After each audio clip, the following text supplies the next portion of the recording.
एक बार फिर से वेलकम है आप सभी का एएमबी क्लासेस में। आज आपके लिए लेकर के आया हूं मैं बिजनेस स्टडीज क्लास 12th के chapter number 1 nature and significance of management के फर्स्ट पार्ट की वीडियो, जिसके अंदर आज हम समझेंगे मीनिंग ऑफ मैनेजमेंट को और जानेंगे दो बहुत ही इंपॉर्टेंट कॉन्सेप्ट मैनेजमेंट से जुड़े हुए। पहला है इफेक्टिवनेस एंड दूसरा है आपका एफिशिएंसी। चलिए शुरू करें आज की इस क्लास को। तो ये दो बहुत ही इंपॉर्टेंट टर्म्स या कॉन्सेप्ट हैं, एफिशिएंसी एंड इफेक्टिवनेस, जिनके बिना हम गुड मैनेजमेंट के बारे में, अच्छे मैनेजमेंट के बारे में सोच भी नहीं सकते। तो इनके बिना आपका एक गुड मैनेजमेंट जो है वो इनकम्प्लीट है। तो इन दोनों कॉन्सेप्ट का बैलेंस जब होता है तभी जा करके एक अच्छा मैनेजर, एक सक्सेसफुल मैनेजमेंट होता है। तो क्या है इन दोनों का मीनिंग, क्या है इनमें डिफरेंस, आइए जानते हैं। जिसके बाद आप समझ पाएंगे कि मैनेजमेंट के लिए ये दोनों ही टर्म्स कैसे बहुत इम्पोर्टेंट हैं। तो इनमें हम डिफरेंस करेंगे, जिसके हम साथ के साथ इनके मीनिंग को भी समझेंगे। एफिशिएंसी एंड इफेक्टिवनेस में क्या डिफरेंस है और साथ में इनके मीनिंग क्या है। तो एफिशिएंसी एंड इफेक्टिवनेस में अगर हम इफेक्टिवनेस के बारे में बात करें तो वी से कि it refers to completion of task on time at any cost. आप देखते होंगे कि बोल्ड लेटर्स में लिखा है ऑन टाइम, यानी इफेक्टिवनेस के अंदर हम पूरा फोकस इस बात पे रखते हैं कि मैनेजमेंट में जो मैनेजर हैं उन्होंने अपने टास्क को, अपने गोल को टाइम से अचीव किया या नहीं किया।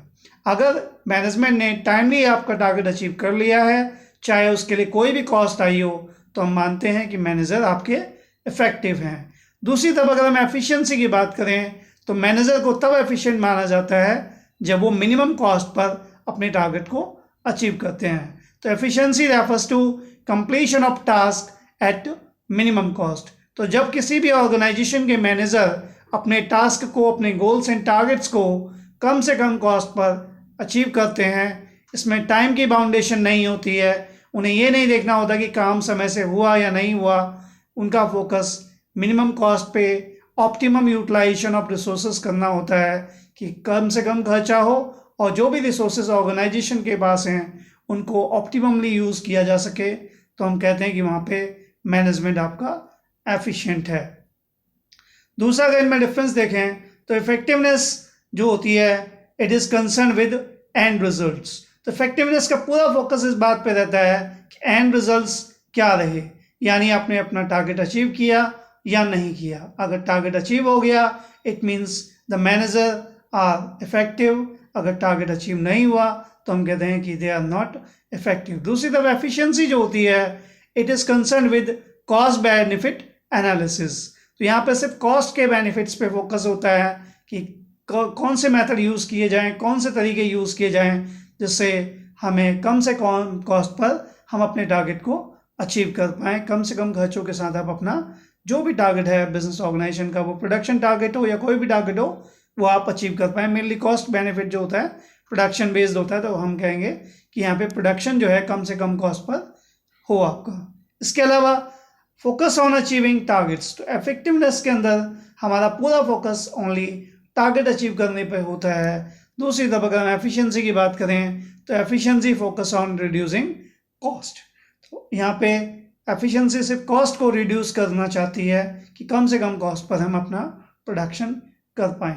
तो मेनली आप समझ पाए होंगे कि दोनों कॉन्सेप्ट में क्या डिफरेंस है।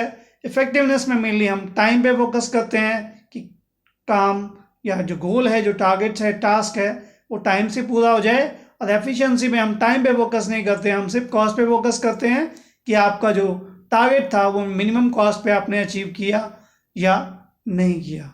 तो ये तो दोनों के बीच में डिफरेंस। आइए एक एक एग्जाम्पल्स के ज़रिए हम समझने की कोशिश करते हैं कि दोनों में क्या डिफरेंस होता है। तो एक एग्जाम्पल आ रहा है आपके सामने, एग्जाम्पल नंबर 1 है। इसे आप एक क्वेश्चन भी समझ सकते हैं, इसका आंसर भी मैं बताऊंगा कि किस तरह से आपको लिखना चाहिए। तो क्वेश्चन नंबर 1 है, या एग्जाम्पल 1 कह लीजिए, X limited target is to produce 10,000 shirts per month at a cost of ₹200 per shirts. Company का जो टारगेट है एक्स लिमिटेड का, वो 10,000 शर्ट्स बनाने का टारगेट है एक महीने में, वो भी 200 रुपी पर शर्ट्स के रेट पर। And the production manager achieved this target at two, देख पा रहे होंगे, एट टू 190। तो टारगेट जो है वो 190 रुपी में अचीव कर लिया गया है। तो यहाँ पे टारगेट अचीव हो गया और 190 रुपी में टारगेट अचीव हो गया। तो क्वेश्चन क्या है, is the manager is effective और एफिशिएंट और बोथ। तो मैनेजर क्या है आपका, इफेक्टिव है, एफिशिएंट है, या दोनों ही हैं। अगर आप ध्यान से देखें तो पहले 1 महीने में शर्ट्स बनाने का टारगेट था और टारगेट आपका अचीव हो चुका है। It means the manager has completed और accomplished the target within 1 month. तो 1 महीने में अगर आपने टारगेट अचीव कर लिया तो टाइम पे फोकस किया जाए तो हम कह सकते हैं कि मैनेजर आपके इफेक्टिव हैं। दूसरी तरफ अगर हम देखें कि 200 रुपी पर शर्ट का टारगेट था लेकिन जो अचीव किया है वो 190 रुपी पर शर्ट पे अचीव कर लिया। इट मीन्स यहाँ पे आपने कम रेट पे, कम कॉस्ट पे अपने टारगेट को अचीव किया है। तो यानी आपके जो मैनेजर हैं वो इफेक्टिव तो हैं ही हैं, साथ में उन्होंने कम कॉस्ट पे टारगेट अचीव किया तो वो एफिशिएंट भी हैं। तो अगर इसका आंसर लिखना हो तो हम किस तरीके से लिखेंगे देखेंगे। तो आंसर में आप कहेंगे the production manager is effective as he completed his target and he is also efficient as he completed the target at a lower cost। तो यहाँ पे आपका जो मैनेजर है, production manager, is both effective and as well as efficient। तो दोनों ही हैं। तो आपको इस एग्जाम्पल से थोड़ा समझ आया होगा कि कैसे एफिशिएंसी एंड इफेक्टिवनेस दोनों ही किसी बिजनेस ऑर्गेनाइजेशन के सक्सेस के लिए इंपॉर्टेंट होती है। आइए एक और एग्जाम्पल लेते हैं जिससे आपको थोड़ा और कॉन्सेप्ट क्लियर होगा।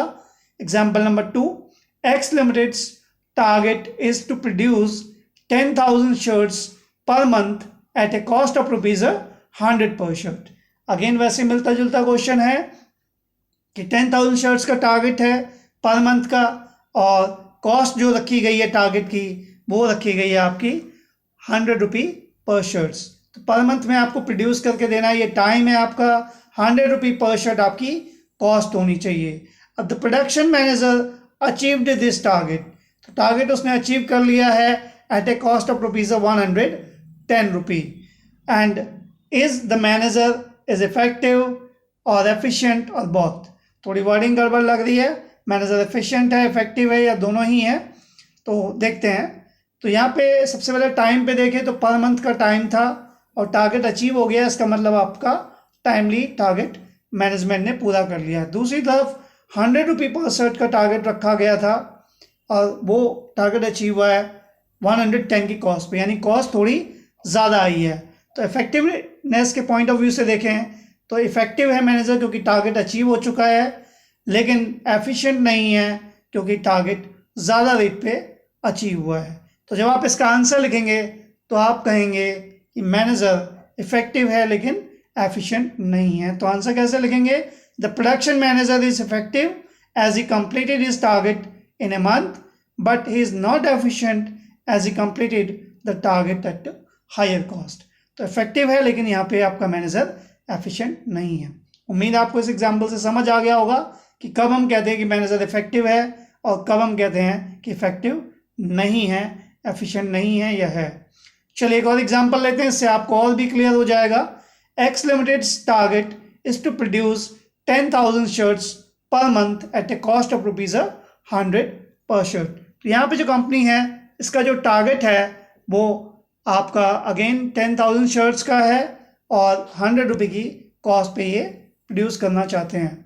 The production manager achieved this target at a cost of ₹90 per shirts in 40 days. तो यहाँ पे टारगेट अचीव हुआ है 40 दिनों में, जबकि टारगेट था पर मंथ का। तो 30 या 31 डेज का टारगेट था, 40 दिन में अगर आपका अचीव हो रहा है तो इसका मतलब मैनेजर ने टाइम से टारगेट को अचीव नहीं किया, तो यहाँ पे आपका मैनेजर इफेक्टिव नहीं है। लेकिन अगर कॉस्ट की बात करें तो 100 रुपी पर शर्ट का कॉस्ट का टारगेट था, अचीव हुआ है 90 रुपी में। इसका मीनिंग मैनेजर ने कम कॉस्ट पे आपकी शर्ट बना के दे दी हैं। तो यहाँ पे मैनेजर इफेक्टिव तो नहीं है लेकिन वो एफिशिएंट ज़रूर है। तो इसका आंसर जब आप लिखेंगे तो आप कहेंगे कि मैनेजर जो है is not effective but he is efficient. तो आंसर देते हुए आप कहेंगे कि the production manager is efficient as he completed his target at lower cost but is not effective as he could not complete the target in a month. तो ये थे 3 example जिनसे आपको उम्मीद है कि समझ आया होगा कि क्या डिफरेंस है इफेक्टिवनेस एंड एफिशिएंसी। तो ये केस स्टडी जो ली थी मैंने तीनों, इस तरह की केस स्टडी एग्जाम में बहुत बार आई हुई हैं, इनसे आपको ये उम्मीद है क्लियर हो जाना चाहिए। तो आइए हम आगे बढ़ते हैं मीनिंग ऑफ मैनेजमेंट की ओर और मैनेजमेंट के मीनिंग को समझते हैं कि क्या होता है। तो एफिशिएंसी एंड इफेक्टिवनेस के मीनिंग बेसिस पे हम इसके मीनिंग को समझेंगे। तो वैसे तो बहुत सारे इसके मीनिंग बनते हैं, डेफिनेशंस बनती हैं, बट एक सिंपल सा जो मीनिंग हमारा बनता है वो ये है कि management is a process. Management को हमेशा एक प्रोसेस माना गया है, एक प्रक्रिया माना गया है of getting things done with the aim of achieving goals effectively and efficiently. तो मैनेजमेंट एक प्रोसेस है, ये आप आगे समझेंगे क्योंकि बहुत सारे फंक्शंस हैं मैनेजमेंट के जिनको फॉलो करते हुए हम किसी भी बिजनेस ऑर्गेनाइजेशन को मैनेज करते हैं, किसी भी बिजनेस के एम्स को अचीव करने के लिए इफेक्टिवली एंड एफिशिएंटली। तो ये था मीनिंग ऑफ मैनेजमेंट बहुत सिंपल वर्ड्स में। उम्मीद आपको ये समझ आया होगा और आज का जो क्लास है ये आपके लिए फ्रूटफुल रही होगी। अगर आपको आज की मेरी क्लास पसंद आई हो, मेरी ये वीडियो पसंद आई हो, तो प्लीज़ इसे लाइक करें, अपने फ्रेंड्स के साथ शेयर करें और मेरे चैनल को सब्सक्राइब करना ना भूलें। Thank you for watching from AMB classes. Thank you very much.